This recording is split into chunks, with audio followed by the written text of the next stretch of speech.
Goeiemôre liewe kykers, luisteraars en gemeente. Welkom by vanoggend se diens. Ek het verlede week begin met te lees oor die tema oor ons fondasies. En verlede week het ons gesels oor, kan 'n mens rasioneel glo? En vandag wil ek verder voorbou op hierdie punt. En die tema van vandag is, hoe kan ek weet dat my Christenskap waar is? Ons tekstgedeelte vir vandag is Matteus 7, vers 24 tot 27. Matteus 7, vers 24 tot 27. Elkeen wat dan hierdie woorde van my luister en dit doen, hom sal ek vergelyk met 'n verstandige man wat sy huis op die rots gebou het. En die reën het geval, en die waterstrome het gekom, en die winde het gewaai, en teen daardie huis aangestorm, en dit het nie geval nie, want sy fondament was op die rots. En elkeen wat na hierdie woorde van my luister en dit nie doen nie, sal vergelyk word met 'n dwaase man, wat sy huis op die sand gebou het, en die reën het geval, en die waterstrome het gekom, en die winde het gewaai, en teen daardie huis aangestorm, en dit het geval, en sy val was groot.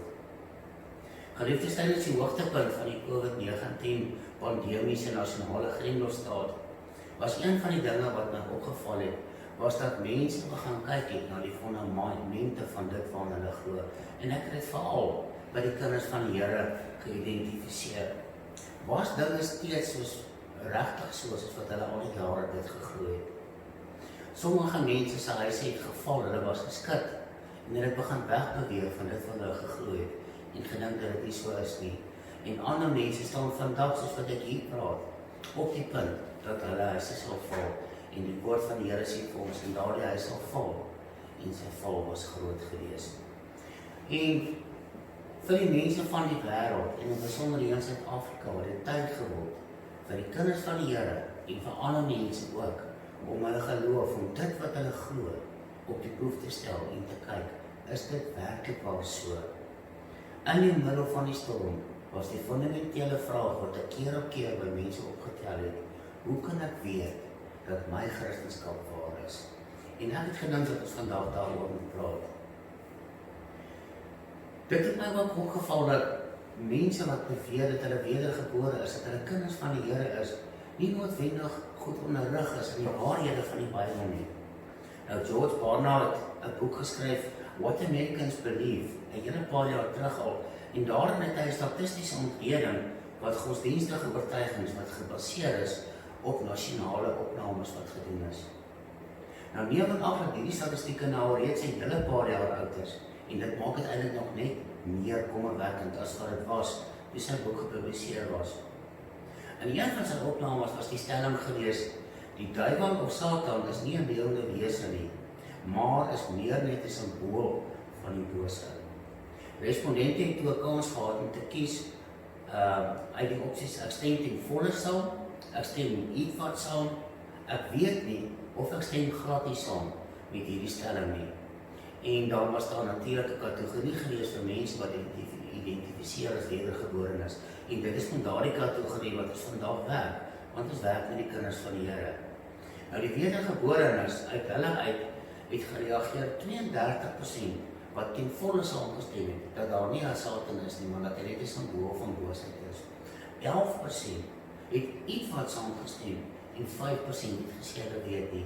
As jy dit bymekaar tel, het 48% of byna die helfte van kinders, mense wat sê dat hulle wedergebore Christene is, saamgestem dat Satan slegs simbolies is, en of hulle het gesê dat hulle nie weet nie.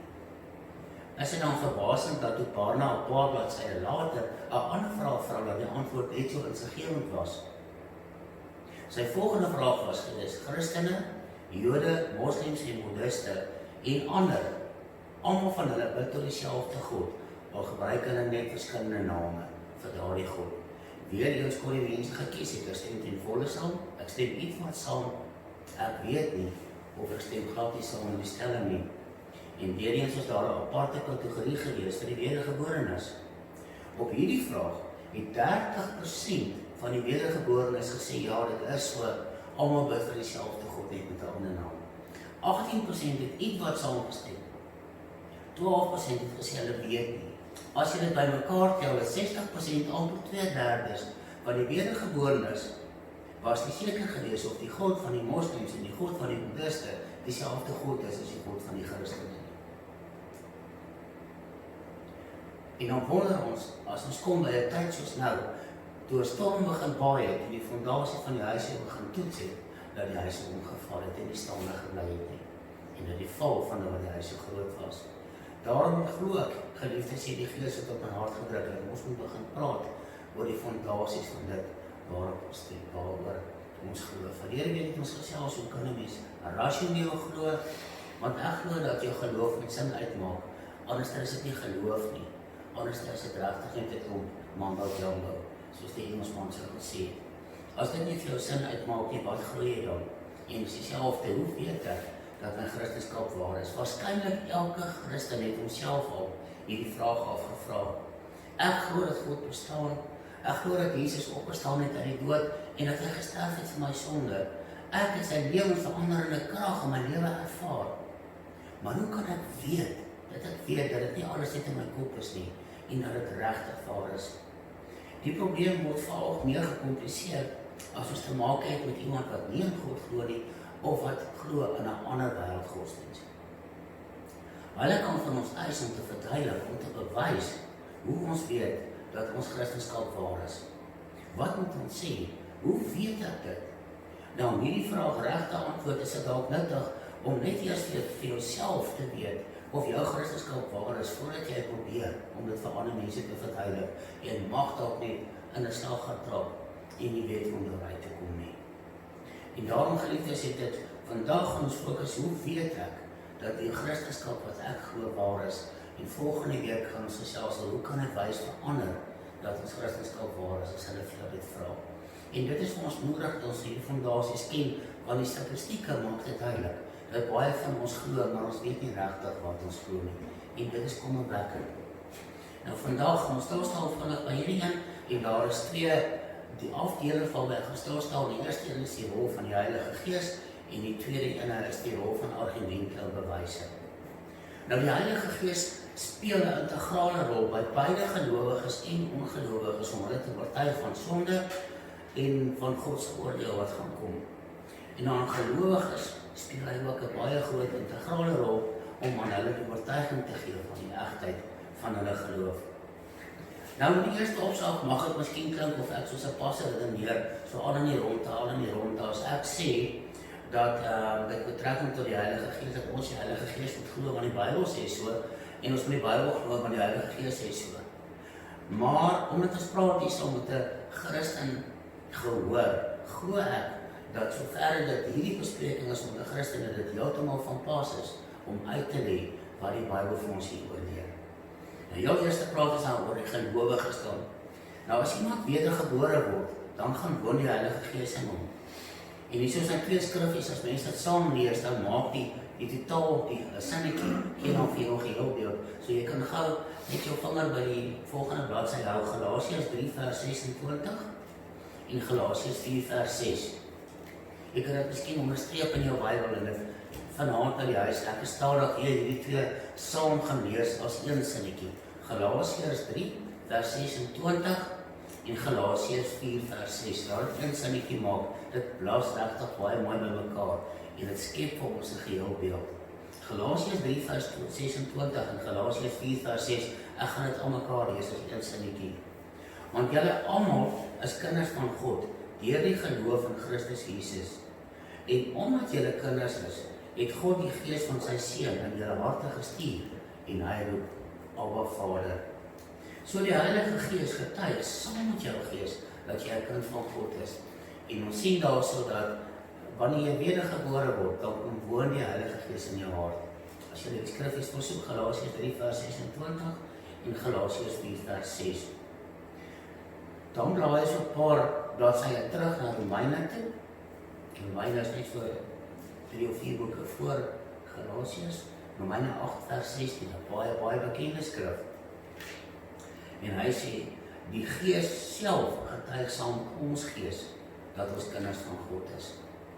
Met ander woorde, die rol van die Heilige Gees is dat hy getuig saam met jou gees dat ons kinders van God is. En hy help jou om te oortuig van die egtheid van jou geloof.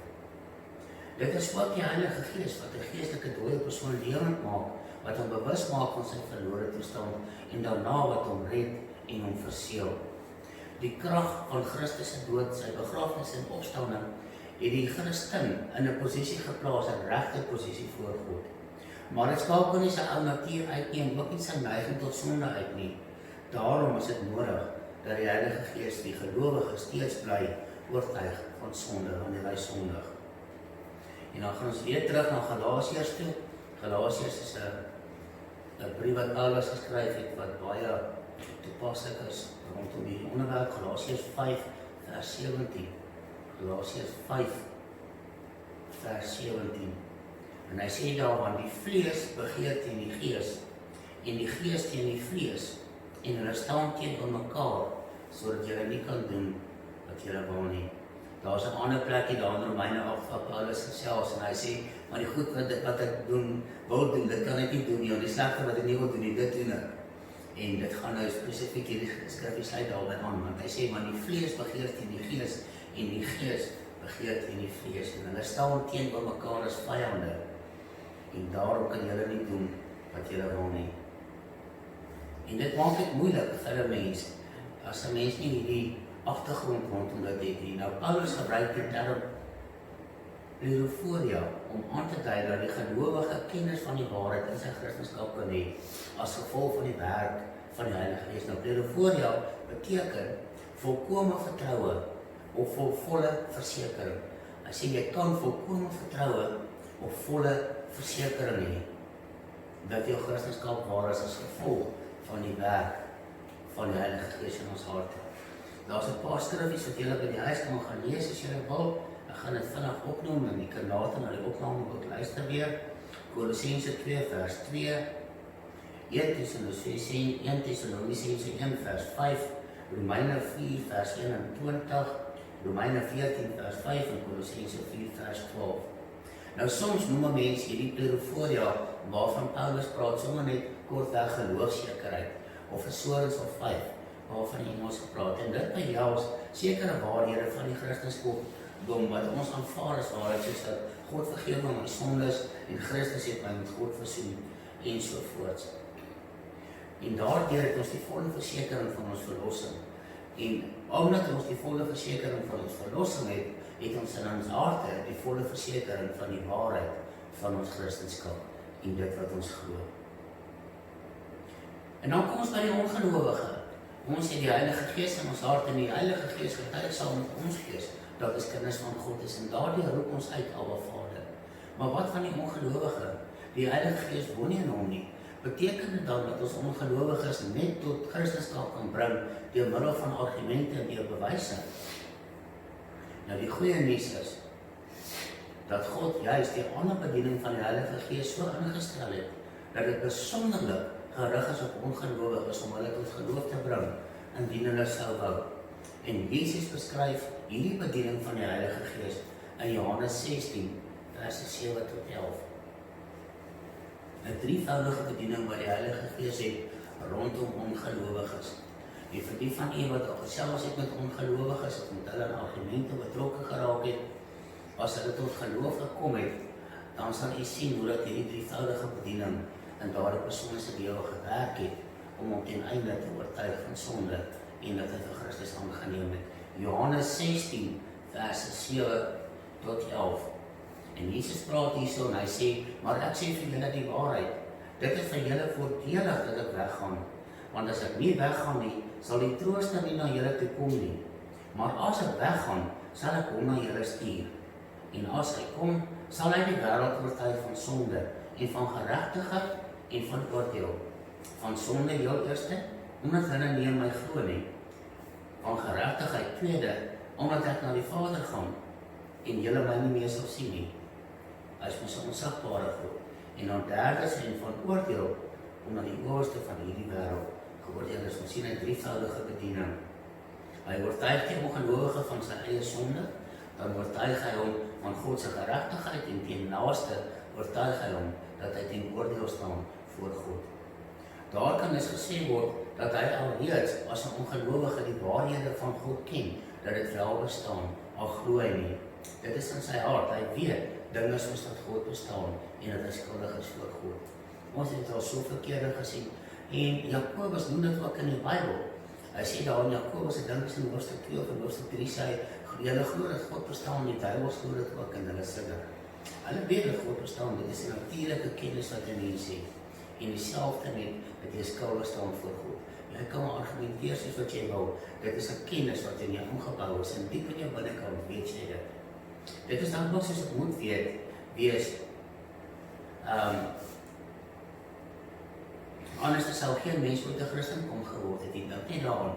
As daar nie kennis was dat van 'n God nie, as daar nie kennis was dat God bestaan nie, hoe sou jy dan 'n Christen kon geword het? Jy moet daardie kennis hê en daardie kennis kom bonatuurlik na jou toe. Nou die Bybel leer ons dat die natuurlike mens, as jy hom oorlaat aan homself, God nie eens soek nie. Nou, ons gaan vinnig lees dan Romeine 3 vers 10 tot 18, dan gaan ons 'n bietjie sien hoe lyk dit as 'n vreeslike mens is. Nou, ek weet nie wie van julle het al gehoor van pastoor Richard nie. En hy was 'n pastoor gewees, destyds in kommunistiese Rusland gewees, wat gemartel was, hy en sy vrou, vir hulle geloof. En hulle was regtig baie gemartel gewees, ek dink sy vrou se naam was Sabrina gewees. En Richard vertel dat daar in die tronk was daar 'n kommunistiese bewaarder gewees wat glad nie geglo het in God nie.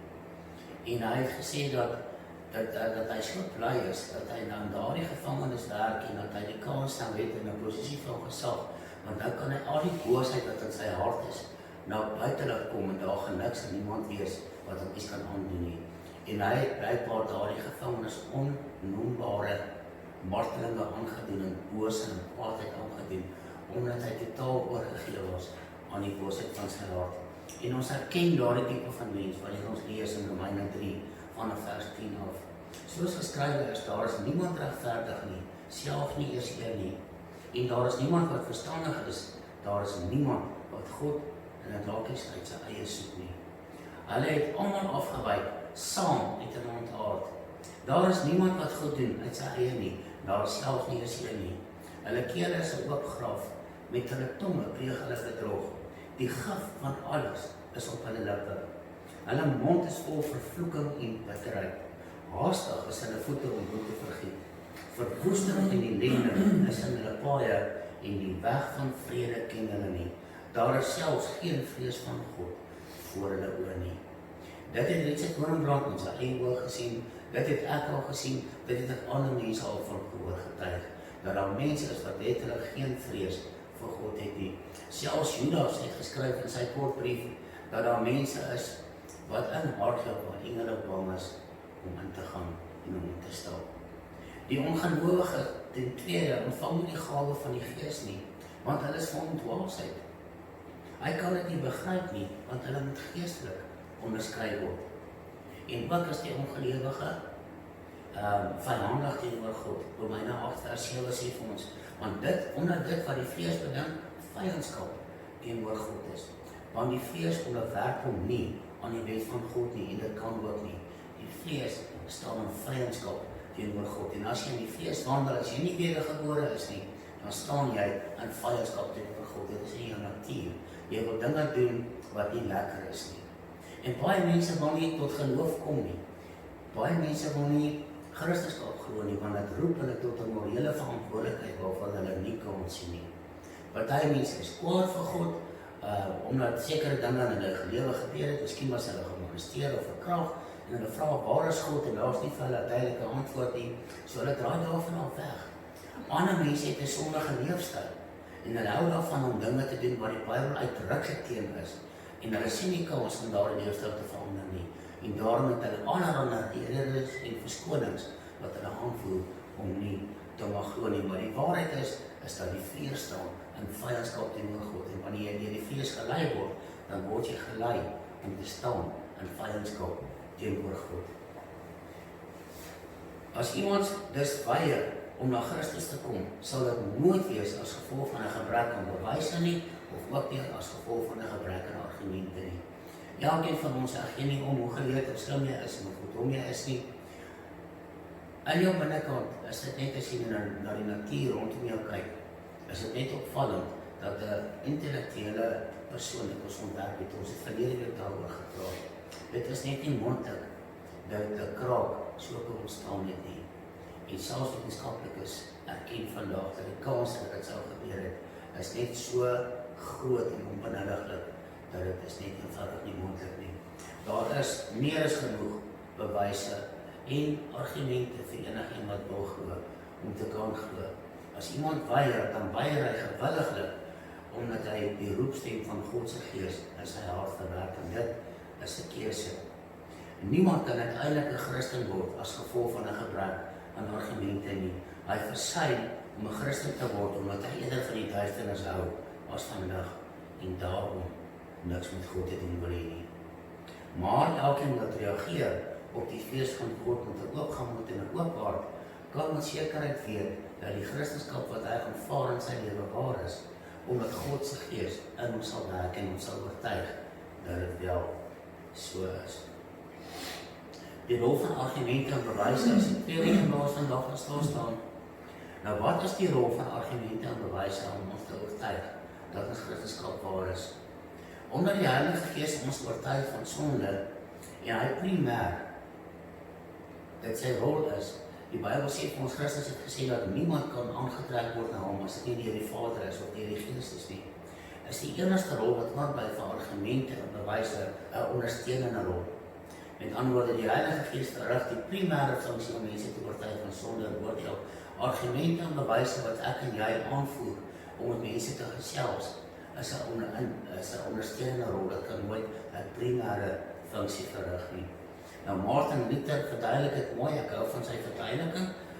Hy onderskei tussen wat hy noem tussen magistrale en ministeriële gebruike van argumente en van bewyse. Nou, die magistrale gebruik van argumente is wanneer argumente staan bo die bediening van die Bybel, bo die bediening van die Heilige Gees soos 'n landros, en dit beoordeel op grond van harde feite en getuienis. Dan is dit magistrale gebruik van argumente, met ander woorde, hy staan bo die bediening en hy oordeel dit met harde feite en argumente en getuienis. Maar die ministeriële gebruik van argumente daarteen is wanneer argumente aan die evangelie onderwerp is en die evangelie dien. En dit is hoekom dit byna nooit werk as jy iemand in Christenskap probeer argumenteer nie. Hy sal net vir jou sê, ek weet wat ek glo, en hy gaan met jou 'n argument omgaan, en jy kan maar vir hom oortuig soos wat jy wil, 'n ou wat nie wil nie sal nie. En jy, as jy dit nie glo nie, gaan soek 'n ou wat nie wil glo nie, en wat rus is vir 'n vat jy moet op. Dan kyk jy waar gaan jy eindig. Jy gaan jouself kwaad maak, jy gaan jouself moedeloos maak, en jy gaan daai ou nie oortuig nie. Inteendeel, jy gaan dalk al wegstap en begin twyfel aan jou Christenskap, want daai ou het ons daai argumente ook voor die tyd uitgedink. En al wat julle gaan doen is julle gaan mekaar met seker tyd bolle vol argumente gooi, en julle gaan net nergens kom nie. Want jy sien, argumente en bewyse se rol was nooit gewees om primêr mense te oortuig nie. Dit is die rol van die Heilige Gees. Hy het daardie drievoudige funksie. En al wat argumente en bewyse doen, is om ondersteuning te wees door die funksie van die Heilige Gees. Daarom argumente en bewyse word deur mense wat evangeliste is of wat die goeie nuus verkondig, gewoonlik sal hulle in samewerking met die Heilige Gees wees, en die Heilige Gees sal vir hulle dan op daai oomblik in 'n hart te gee wat hulle moet sê. Jy kan miskien in jou boudoir van argumente 10 of 15 argumente hê oor Christenskap. Op daardie oomblik sal die Heilige Gees vir jou sê, maar gebruik hierdie Christen, gebruik hierdie argument, gebruik daardie bewyse uit jou arsenaal. Dit gaan werk vir hierdie persoon. En dan is jou argumente en bewyse ministerieel. Met ander woorde, dit is onderworpe aan die rol van die Heilige Gees. En dan saam werk dit soos hande, soos die vingers van 'n hand, om 'n sukses te bereik. Maar argumente en bewyse op hulle eie kan nooit primêr gebruik word om iemand te oortuig om sy geloof te verander en in God begin glo nie. Dit is net die Heilige Gees wat dit kan doen. En in die lig van die Heilige Gees se rol om die wêreld te oortuig van sonde, van geregtigheid en van oordeel, is dan slegs die ministeriële gebruik van argumente en bewyse legitiem. 'n Persoon wat weet dat die Christenskap waar is, op grond van die getuienis van die Heilige Gees in sy hart, kan ook goeie apologetiese argumente hê wat dit versterk en versteun, maar dit sal nooit kan dien as 'n basis van sy geloof nie. Nou, apologetiese argumente, apologie beteken nie, ek is jammer nie. Dit beteken, apologie beteken net 'n mooi uiteengesette skrif, 'n geskrif wat jy het, wat verduidelik hoekom jy glo dit wat jy glo. Nou, jy kan sulke argumente hê, maar dit kan nooit dien as 'n basis vir jou geloof nie. En dit is des te meer omdat in die woorde van die filosoof Pieter Kreef, hy sê, slegs in 'n wêreld waar geloof moeilik is, kan geloof bestaan. Jy kan dit vir jouself uitdink. Niemand het nodig om te glo dat 2 + 2 4 is nie, ons almal weet dit. Dis nie nodig dat jy geloof moet uitoefen om dit te weet nie.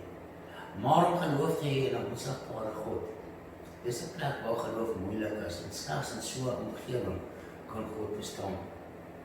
Ek het vanoggend die verhaal gelees daar in 2 Konings, ek dink is in hoofstuk 7 vanaf vers 1 af. Die stad was beleer gewees en die profeet kom by die koning daar, en ek dink is Elia gewees, en hy sê vir die koning, daar was groot hongersnood in daardie stad, so groot dat die moeders hulle kinders begin gaar maak en opleed het om te kan lewe. Ja, dit was regtig baie erg gewees. En hy sê, die volgende aand, voordat die volgende aand is, dan gaan brood verkoop word van 1 of 2 sent vir 'n brood, so volop kan kos wees. En een van die lords en die ladies gehad, wat so altyd vir die konings was, een van hulle was so 'n ridder gewees, so 'n knight, so 'n lord. En hy staan ons by die koning, hy die koning ondersteun. Die Bybel sê in die Afrikaanse vertaling was adjutant gewees.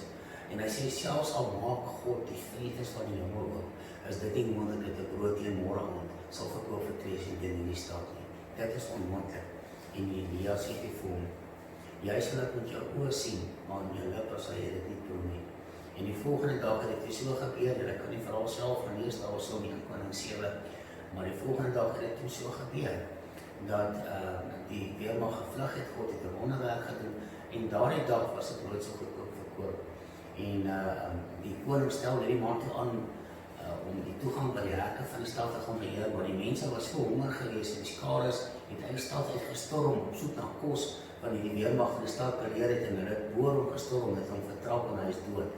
En so het hy met sy eie oë gesien daardie dag, dat God dit gedoen het, sonder om die vensters van die hemel op te maak, maar hy kon dit nie geproe het nie. En daarom, partykeer lyk omstandighede vir jou so, dat jy voel soos dat jy daardie adjutant selfs al maak God die vensters van die hemel op, is dit nie moontlik dat dit wonderwerk dan ook kan gebeur nie, dinge het te ver achteruit gegaan. En ek wil vandag vir jou sê, moenie jou geloof in God versaak nie, want ons dien 'n goeie God, en ons dien 'n God wat lief is vir elkeen van ons, gelowige en ongelowige. En hy het ons in sy hande, waar hy ons in vashou. Moenie vir jouself dink dat selfs al sou God die vensters van die hemel oopmaak, dit te laat is om die land te red nie. Die skrif beskryf God as 'n verborge, onsigbare God, en dit is slegs in omstandighede soos dit waar geloof moontlik is om te bestaan. Ons moet moeite doen om hom te vind. En daarom sê die Bybel, slegs hy wat soek, sal vind. Nie enige ene nie, slegs hy wat soek. Daarom kan die magistrale gebruik van argumente en bewyse alleen mense nie na God toe lei nie. Nou, ek het op 'n stadium vir 'n teologiese student gevra, hoe kan jy weet dat jou Christenskap waar is? Die student het 'n rukkie lank nagedink en sê, ek weet regtig nie om daardie vraag te antwoord nie. Nou beteken dit dan dat daardie student nie verder kan glo in God nie, en dat hy sy Christenskap het omgegee, omdat hy nie weet hoe om die vraag te antwoord, hoe dat hy weet dat sy Christenskap waar is nie. Natuurlik nie. Hy het geweet dat sy Christenskap waar is, omdat hy Jesus geken het, ongeag enige rasionele argumente. Die feit dat ons nie die waarheid kan ken, of rasionele argumente goed ken, wat ons van die punte van ons vingers kan aframmel nie, maak nie dat ons nie aan God glo nie, want die Heilige Gees getuig sal met ons gees, dat God wel bestaan, en dat dit wat ons glo waar is. Dink dan net vir jouself, as dit nie so was nie, en argumente en bewyse requirement was, vereiste was vir geloof. Dan sal iemand eendag voor God opgestaan het en hy kon gesê het, maar ek het met Cornelia gepraat en Cornelia het nie 'n goeie argument vir my aangevoer oor hoekom ek nie moet glo nie. En omdat sy nie 'n goeie argument gehad het nie, het ek 'n regverdige rede gehad om nie te glo nie. So ek van nou sê nie die oordeel verder weet nie. Sien jy hoe absurd dit is? En die Bybel sê agter vir ons dat alle mense gesondig het en sonder verskoning staan. En selfs diegene wat geen goeie rede kon kry om nie te glo nie, en wat om te glo nie, en baie goeie redes gekry het om nie te glo nie, sal die dag voor God geen verskoning hê nie. Omdat die uiteindelike rede hoekom hulle nie geglo het nie, is omdat hulle God en die Heilige Gees doelbewus uit hulle lewens uit verwerp het. Daar sal nie een doodgegaan in die dag en voor God kan staan en sê dat hy nie 'n regverdige kans gehad het om te glo nie, want God is 'n regverdige God. Dit maak nie saak hoe ver in sy sonde persone verlore is nie. God sal nie dat hy sterf, sodat hy nie 'n regverdige kans gehad het om te glo nie. Ek sluit af. George Barnard se statistieke in die boek waarvan ek nou gepraat het, is 25 jaar, 'n kwart eeu oud. Alreeds toe het hy 'n pandemie vir die Christelike geloof voorspel. Anderster as die COVID-19 pandemie, het hy 'n ander pandemie voorspel. En vandag word Christenskap wêreldwyd aangeval en veroordeel. Die vervolging van Christene is wêreldwyd besig om 'n hoogtepunt te bereik. Die morele en die etiese kompas van die wêreld, iets het fout gegaan met dit. En ek lees hierdie week 'n artikel wat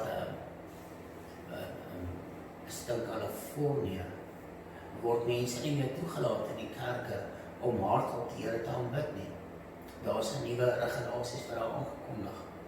Hulle mag luister, maar hulle mag nie saam sing nie. En dit is nou 'n reël in Amerika, wat hierdie vrye staat is in Amerika, the land of opportunity, the land of freedom. Is dit nou 'n reël? In Canada is dit nou afgekondig, as ek reg is in Canada, ek dink is in Canada, dat dit nie meer 'n voorvereiste is dat 'n man en 'n vrou hoef te trou nie, behalwe dan natuurlik vir die LGBT gemeenskap. Maar hulle praat nie meer van koppels nie, hulle praat van troepels. Met ander woorde dat 3 mense nou sal in 'n huwelik kan staan.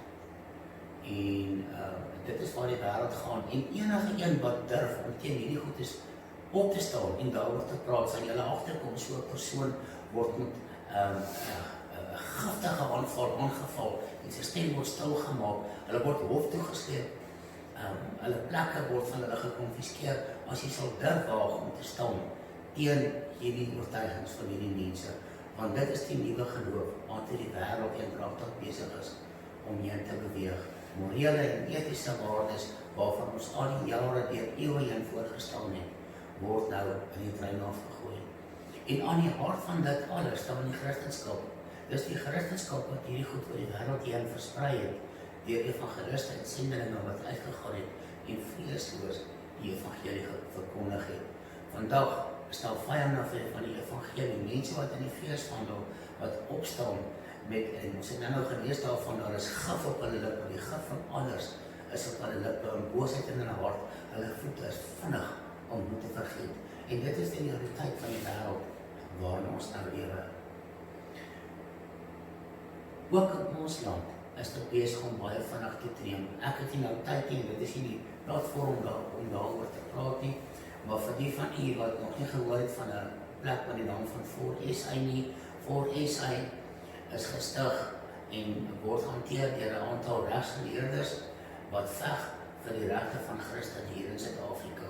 En vir baie van u mag dit miskien nie wees, maar daar is Christene wat alreeds hof toe geneem is, omdat hulle weier om vir sekere ander mense wat anders as hulle glo koeke te bak of om toe te laat hulle trou op hulle plekke. Sekere pastore wat openlik van publieke platforms af preek teenoor dinge wat nie in lyn is van die Bybel nie, wat aangeval word, wat se kerke weggeneem word. Ek weet daar's 'n paar jaar gelede was daar in KwaZulu-Natal 'n voorval gewees waar 'n vader en moeder se kinders van hulle al weggeneem is, net omdat hulle gestaan het waarvoor hulle geglo het.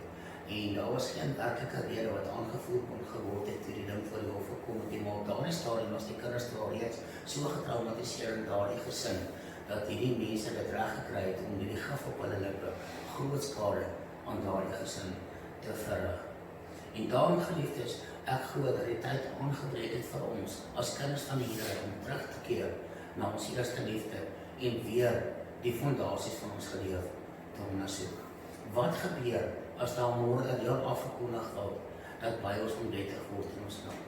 Wat word gebeur as mense sê die verskoning is die COVID-19 pandemie, maar van nou af mag hulle nooit weer by mekaar kom in 'n kerk nie? Gaan jy kan voortstaan op jou eie? Gaan jy kan aangaan en die goeie nuus versprei? In die lig van die dinge wat rondom ons gebeur, waar gaan jy staan oor 5 jaar? Gaan jy maar saam die stroom begin gaan en dinge begin toelaat? Ek sluit af, ek neem 'n voorbeeld. So onlangs kom ek gaan op sommer verder as sê, maar dit is baie nader as dit 50 jaar gelede. Was saam bly 'n onuitspreekbare sonde geweest. Dit was net so geweest, ongetroues kon nie saam gewoon het nie. Is nou kom na 50 jaar later, en tyd is dit nie baie lank nie. Ek kan onthou, ek is 'n kind, en dit is al regtig nie 50 jaar terug nie. Ek was al 'n redelike volwasse tiener geweest. Toe was saambly nog een van die groot sondes geweest. Vandag lig geen bloem meer op sy hoogwinkel, op sy hoogbroue, as ek oor het 'n baartjie voor hom kom sit en hulle bly saam en hulle word getrou.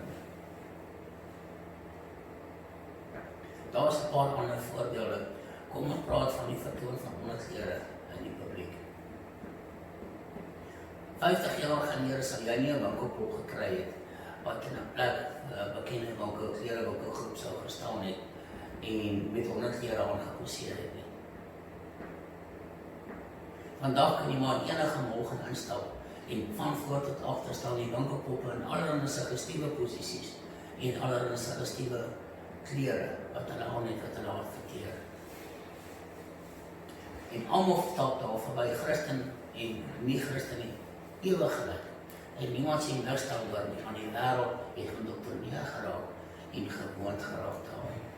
En broeders en susters, ek sê vandag gedink, daar is 'n indoktrinasie besig om plaas te vind oor die hele wêreld van die nuwe geloofstelsel waartoe die wêreld weer op pad is. En ons as Christene sal begin vasstaan by die fondasies van dit van ons glo. En ons sal moet begin weet hoekom ons glo wat ons glo. Dit is nie meer genoeg net om te sê dat ek glo nie. Ek weet nog wat al met jou gebeur het nie, maar uit die aard van die posisie wat ek bekleer, kom ek soms in konfrontasie met mense met ander geloof. En dan wil ek nie met hulle oor hulle ander geloof, wat hulle kerkgeloof praat nie, ek wil met hulle praat oor sy ewige bestemming. Dan sê hy vir my, ek het my kerk en ek weet wat ek glo. Nou vra ek verstaan jy het jou kerk, maar wat glo jy? En dan kan jy sien, hy weet nie, dan sê hy net, ek weet wat ek glo, los my. En hy is nie oop omdat ons gesels daaroor nie.